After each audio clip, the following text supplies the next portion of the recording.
too was drug addiction in my life. I was a perfect devotee to drug use.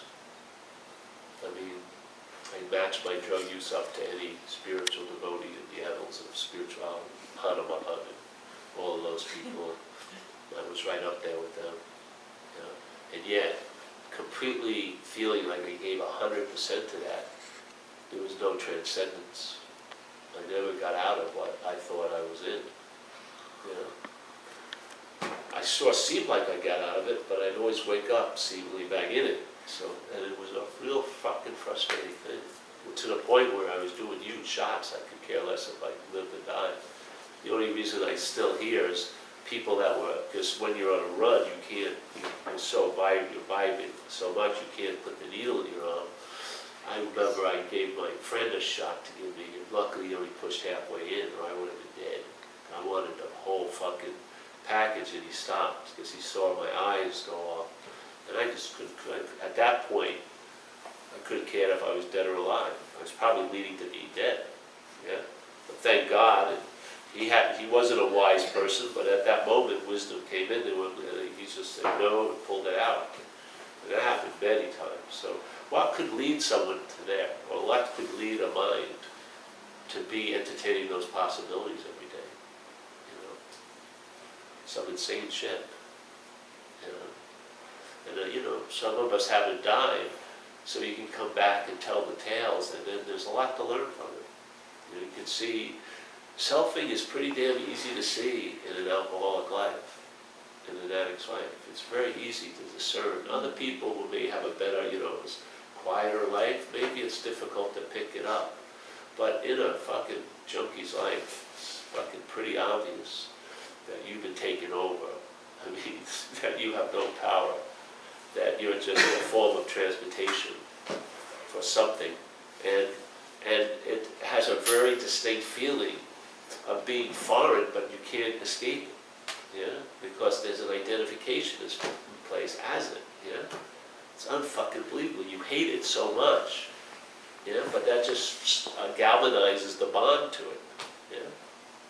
I never met any addict who loved himself or herself, never. There was a deep hatred, yeah? But the hatred was like a bonding glue to it. You would think it would move you from it, but it fucking thrived in that condition, yeah? So, you know, to come out of that, I learned a lot. And then from listening to people for 25 years, I've learned a lot. And it's great to have the ability to learn from other people's experiences, where before, I couldn't even learn from my own. Now I can listen to others and go, I can see where they're coming from by what they're saying, and I know I never want to be established there again. No fucking way, or I'd be saying the exact same thing they're saying. Not to be, and I'd be thinking it was as real could be, like they're thinking it as real could be. Yeah, yeah. So, and then when I hear from them, I just apply it to my own life. I apply it to this own situation, and I've never removed myself from being identified with all the other alcoholics, thinking I'm special or anything. I could be right where they are if I was entertaining what they're entertaining. Seriously. But it will claim the conscious contact and say, now I'm the one who's conscious. Yeah? So it claims its own source in a way, and it becomes the source. Then everything else that's being brought about or brought to notice by conscious contact, your inner life and your outer life, the seeing, the hearing, the feeling, the tasting, the touching, the thinking, all like that, is now claimed as you're the thinker, you're the seer, you're the hearer. And it's a pretty freaking unbelievable heist, really. So now, what's actually going on is totally distorted, and now it's all about you. Yeah? And then from there, it just uses all of this free reign it has to just geometrically progress. Yeah? So let's say like in psychiatry, at the turn of the century, they think they had 11 mental illnesses. Now there's over 480 mental illnesses. Yeah? It's like that guy who was in America who kidnapped those women and had them in his cellar for 10 years. Like 3 women. I bet you the night he was cruising around in his car looking for a girl, he didn't expect that to happen. Yeah? He just wanted to meet a babe, and then suddenly he met the babe and took her, And then the perversion got a possibility to keep perverting, yeah? So he ends up with 3 women living in his cellar for 10 years. I'm sure when the first perverted thought hatched, it hadn't that possibility at that point. But being entertained, it gained more momentum to reach another level of possibility, which is imprisoning 3 women, having babies, conceiving babies, making them miscarriage. I mean, the thing took a life of its own, yeah? But it opened up. The perversion couldn't go any farther other than when the mind entertained it. The mind gave it the juice, yeah? Boom, boom, boom, boom. This is why in recovery we talk about abstinence. Well, in a way, a lovely state in life is to be in abstinence. Not as an effort, but you're abstaining from indulging in the thought system, yeah? You know, the simplest little putting your toe in the water, you're basically in the deep end. There's no degrees, really. There's no degrees. As soon as there's that, oh yes, then there's going to be a lot of yeses, yeah? I mean, the hook, you become the fish, and it's not just that you're the fish, you have a feeling of being a historical fish. You've been hooked many times before, and then you assume you'll be hooked many times later. And there goes life, and now it's told as a story of fish life, yeah? As quick as fucking quick can be. What happens if there's a pause? Not that that activity pauses, but what enlivens the activity pauses. That's the point, yeah? People wanting the activity to stop, that seems to keep facilitating you getting hooked to the idea, but the facility isn't the hooking. It's you and I, yeah? We go for it. We haven't, like they say in Buddhism, there's a cherishing of self. We're into it. The mind likes to think about itself as this unique, separate, individual entity. Even if you're bitching about it, there's a certain weird enjoyment it's having about bitching about it. Or just like some people, their whole life hunkers down into a familiarity, even if it's miserable. Yeah? And they just sort of start resting there.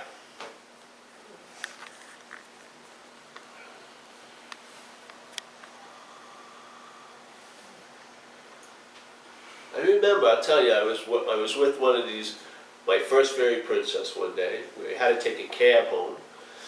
And in my head, that little voice knocked, wanted to come in, had something to say. And so I entertained and opened the door, and it says, why don't you ask her where she was last night? Now, I had a strange feeling that maybe that may not be the best course of that night to go. And it said, oh, don't worry, it won't mean anything, it won't go any farther. And I was entertaining it, and suddenly I looked at her, I said, where were you, Wendy, last night? Yeah, and with an accusatory type of inference, like I thought she was out with someone else or something. 3 fucking days later, I'm at her door, knocking on her door, asking for the shoes that I bought for her back. You know what I mean? The whole thing just took off and went into this unbelievable event. But it started at that one point, and it would have passed without any notice unless my mind engaged with it. It would have passed, and no one would have been the wiser. She wouldn't have even seen the possibility that was arising, what was going to be in store for both of us. It would have been like it never happened. Yeah. But instead, there was like I want, and then boom, and then I had basically no say after that. It was all about like fucking damage control then. And for me, I wasn't good at damage control unless there's a whole lot of damage. And so it went on for a couple of days. And it's, so what happens is what you're entertaining now will probably provide or produce what wasn't available before, which is a pause, yeah? You'll have a moment of time that seems to have a lot more time in it because you'll have a timeless quality to it where you'll be able not to go that way, yeah? It won't be you not going, it will be mind. And the mind will refrain from some things it used to do, basically habitually, because it's sort of like water running. If there's an incline, it's going to seek the groove. So like in Indian psychology, they call them samskaras, like deep mental grooves.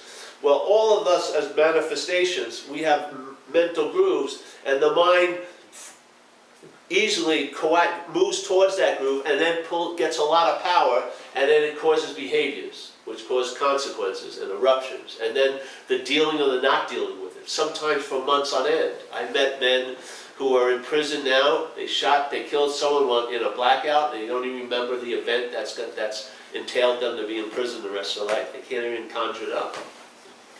In a sense, they don't know why they're even there. And they're going to be in prison for the rest of their freaking life. Yeah?